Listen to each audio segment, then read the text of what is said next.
सभी साथियों को मेरा नमस्कार, स्वागत है आप सबका आज 11 अप्रैल के जनसत्ता विश्लेषण में। तो आइए शुरू करते हैं आज का जनसत्ता विश्लेषण बिना किसी देरी के। हो सकता है कुछ व्यस्तता के कारण ये वीडियो लेट अपलोड हो पाए, तो उसके लिए मैं क्षमा चाहता हूँ। प्रथम संपादकीय इस क्रम में आखिरी कटघरे में मनमानी की हद, फिर सवालों के घेरे में स्वास्थ्य सेवाएँ। मनमानी की हद, मुठभेड़ के नाम पर पुलिस की मनमानी जिस तरह देश में बढ़ी है वह चिंताजनक है। मानवाधिकार संगठन अदालतों का दरवाजा खटखटाते रहे। पुलिस को भी कई बार फटकार लगाई जा चुकी है, लेकिन उसकी ये प्रवृत्ति खत्म नहीं हुई। आज भी वहाँ जांच के नाम पर किसी की को भी घर से उठा लेती है। ऐसे घटनाओं से नागरिकों को न केवल पुलिस पर से भरोसा उठा है, बल्कि उनमें असुरक्षा की भावना आ जाती है। ज़्यादातर घटनाओं में पुलिस उचित कानूनी प्रक्रिया नहीं अपनाती। ऐसे कई मामले सामने आए हैं जब नागरिकों को घरों से उठाकर पीटा गया, फिर उन्हें मारने के बाद मुठभेड़ की कहानी रच दी गई। जबकि कई घटनाएं पूरी तरह फर्जी मुठभेड़ भी होती हैं। इस तरह मानवाधिकारों का तो उल्लंघन होता ही है, वहीं पीड़ित को निष्पक्ष सुनवाई और सुरक्षा का अधिकार नहीं मिल पाता। 2.5 साल पुराने मामले में नोएडा की मनमानी पुलिस में मनमानी उस समय उजागर हुई जब 12 पुलिसकर्मियों पर पिछले 2 दिनों वर्ष बदतमीजी हुई। हैरत की बात है कि फरवरी में आए अदालती आदेश पर अप्रैल में अमल किया गया। इस मामले में सादी वर्दी और बिना नंबर वाली गाड़ी में आए पुलिसकर्मियों ने एक शख्स को घर से उठाकर पीटा था। दिल्ली में पढ़ रहे उसके बेटे को मुठभेड़ में जख्मी कर दिया। नोएडा की इस घटना में पता चलता है कि पुलिस तंत्र में जवाबदेही का किस कदर प्रभाव है।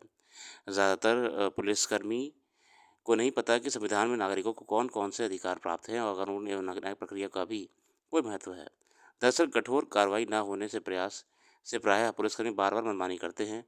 कायदे से किसी भी मुठभेड़ के बाद तत्काल स्वतंत्र और निष्पक्ष जांच होनी चाहिए, ताकि सच्चाई सामने आए और पीड़ित को इंसाफ मिल सके। नागरिकों के मानवाधिकार की रक्षा के लिए ये आवश्यक भी है।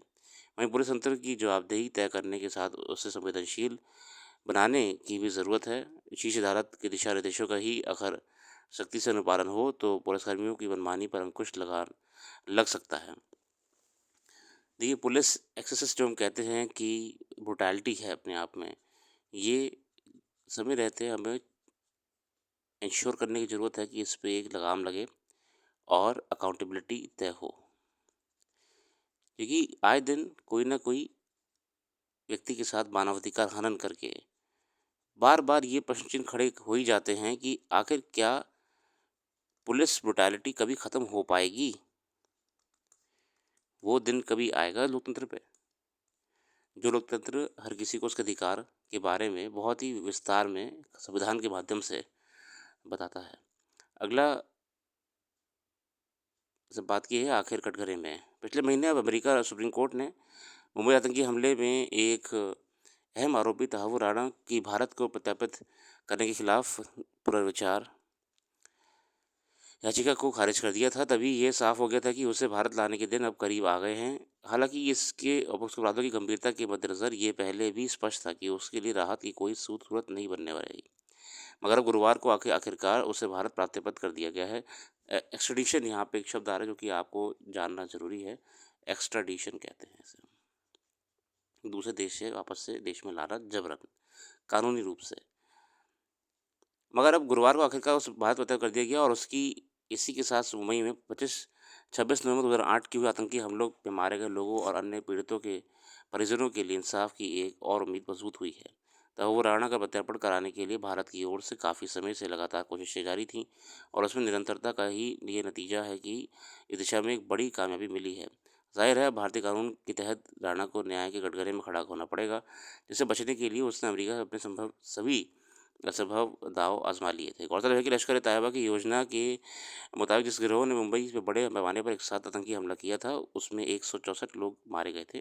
तब राणा ने उसमें मुख्य साजिशकर्ता की भूमिका निभाई थी, लेकिन अब उससे पकड़ा नहीं जा सका था। वो कनाडा में छुपा हुआ था, अमेरिका गया था और ये अपने आप में भारत के लिए बहुत ही बड़ी डिप्लोमेटिक जीत भी है।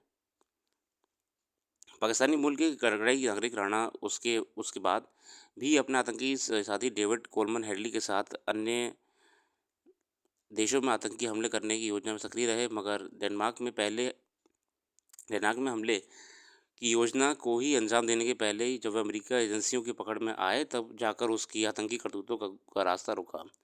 वरना ये कहना मुश्किल है कि मुंबई में आतंकी हमले की तरह वह और कितने आम लोगों की जान लेने का सूत्रधार बनता।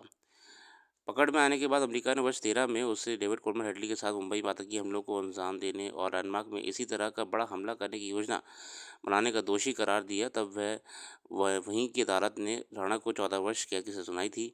मगर भारत की ओर से अपने कानूनों के तहत कटघरे में खड़ा करने के लिए उससे प्रत्यार्पण की कोशिशें चल रही थी। तब उसने इसे रोकने के लिए अपना पूरा जोर लगा दिया था। हालांकि अमेरिकी राष्ट्रपति डोनाल्ड ट्रंप ने इस संबंध में कहा था कि मुंबई आतंकी हमलों के राष्ट्रीयता राणा को भारत को प्रत्यार्पित कर दिया जाएगा। मगर मगर यह जिस स्तर का संवेदनशील मामला था, उसमें कई बार आखिरी समय अड़चन खड़ी होने की शंका बनी रही। देखिए, एक्स्ट्राडिशन सफल रहा, संभव रहा और ये अपने आप में भारत के लिए बहुत बड़ी जीत है। न्याय के लिए भी जिन लोगों ने अपनी जान गंवाई थी इस हमले में। अगले संपादकीय सवालों के घेरे में स्वास्थ्य सेवाएं। रविशंकर साहब लिखते हैं, देश में आज भी पर्याप्त चिकित्सा सुविधा उपलब्ध नहीं है। वही यही वजह है कि आबादी को बड़ा हिस्सा बेहतर स्वास्थ्य सुविधाओं से वंचित है। उनमें बेहतर इलाज के लिए भटकना पड़ता है। देश में अस्पतालों और चिकित्सकों की उपलब्धता जनसंख्या घनत्व के हिसाब से बहुत कम है। भारत जैसे विशाल और विविधता से भरे देश में स्वास्थ्य सेवाओं का क्षेत्र लगातार सुधार और विस्तार का केंद्र रहा है। हालांकि अभी भी हमें कई चुनौतियों का सामना करना पड़ रहा है, लेकिन इनके समाधान के लिए सरकार काम कर रही है। अब भी स्वास्थ्य क्षेत्र में स्थिति दयनीय बनी हुई है। यही वजह है कि हर साल करोड़ों भारतीय महंगे होते इलाज के कारण आर्थिक रूप से बर्बादी के कगार पर पहुंच जाते हैं। एक रिपोर्ट के मुताबिक अस्पतालों के भारी भरकम बिल भरने की वजह से भारत में हर साल करीब 6 करोड़ लोग गरीबी रेखा के नीचे चले जाते हैं। असली भारत तो गाँव में बसता है, मगर गाँव के लोग की सेहत की देखभाल करने वाले चिकित्सा केंद्र आज भी बदतर हुई हैं। ग्रामीण क्षेत्रों में चलने वाले प्राथमिक स्वास्थ्य केंद्रों और सामुदायिक स्वास्थ्य केंद्रों में चिकित्सा विशेषज्ञों की काफ़ी कमी देखी जाती है। शहर और गाँव के बीच एक ऐसी खाई बन गई है कि इसके नतीजे भविष्य में काफ़ी भयावह हो सकते हैं। भले ही देश में तरक्की की इतनी भी दावे किए जाएं, पर गाँवों में करीब 60 से 70% चिकित्सा विशेषज्ञों की कमी होना अपने आप में कई सवाल पैदा करता है। जिंदर सरकार हर साल 700 करोड़ रुपए बजट पेश करती है, लेकिन आज भी देश की स्वास्थ्य सेवाएं सवालों में घेरे में है। ये तो है, कई प्रयास सरकार कर रही है मगर दिखते नहीं है। और सबसे बड़ा जो डिवाइड दिख रहा है वो ग्रामीण क्षेत्रों में और शहरी क्षेत्रों में दिख रहा है। सामुदायिक स्वास्थ्य सेवाएं इतनी बेहतर नहीं है, वहीं पे निजी स्वास्थ्य सेवाएं इतनी बेहतर होने के बाद महंगी भी हैं कि आदमी कर्जे में चला जाता है। आश्चर्य है कि भारत अपनी कुल जीडीपी के करीब 2% हिस्सा भी स्वास्थ्य सेवाओं पर खर्च नहीं करता, जो 141 करोड़ आबादी वाले देश के लिए ऊँट के मुंह में जीरा के समान है।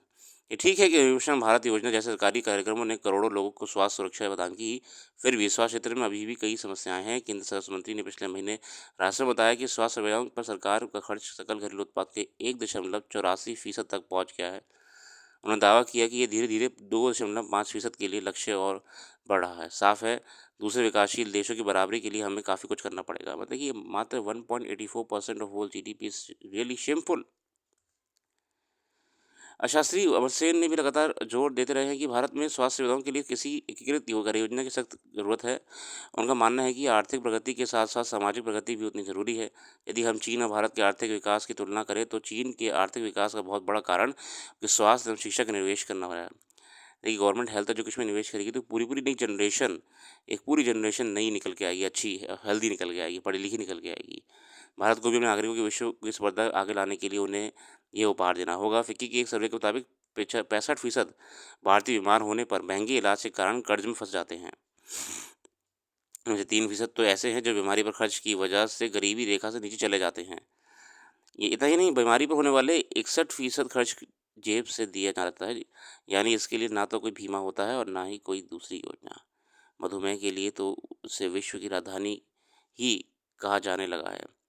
नेशनल हेल्थ सर्वे में ये बात सामने आई है कि 15 से 39 वर्ष के पुरुष में दिल की बीमारी मौत का प्रमुख कारण बन रही है। स्वास्थ्य चुनौती है देश के लिए और हर नागरिक के लिए। सरकार को सुनिश्चित करना चाहिए कि बेहतर से बेहतर सुविधाएं मिलें। आगे फिलहाल ऐसी कोई विशेष खबर खेल जगत में नज़र नहीं आ रही है। हम आज के लिए इतना रखते हैं, कल फिर आएंगे नई वीडियो के साथ। धन्यवाद।